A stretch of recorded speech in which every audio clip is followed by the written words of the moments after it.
بسم الله الرحمن الرحيم. لا أقسم بيوم القيامة ولا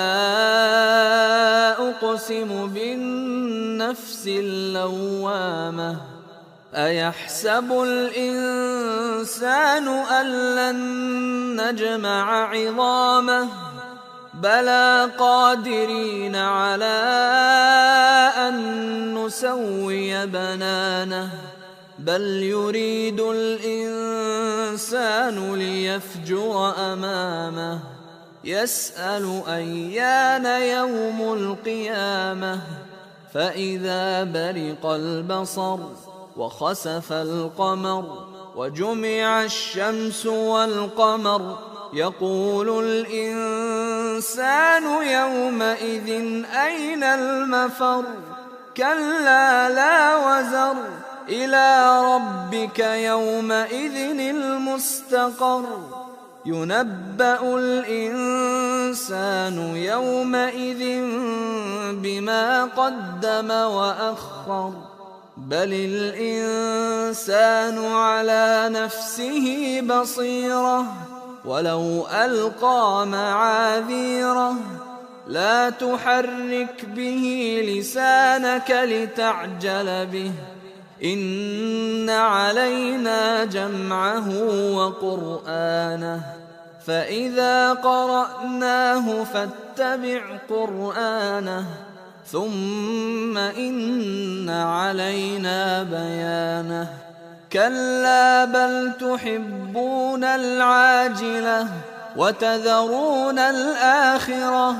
وجوه يومئذ ناظرة إلى ربها ناظرة ووجوه يومئذ باسرة تظن أن يفعل بها فاقرة كلا إذا بلغت التراقي وقيل من راق وظن أنه الفراق والتفت الساق بالساق إلى ربك يومئذ المساق فلا صدق ولا صلى ولكن كذب وتولى ثم ذهب إلى أهله يتمطى أولى لك فأولى ثم أولى لك فأولى أيحسب الإنسان أن يترك سدى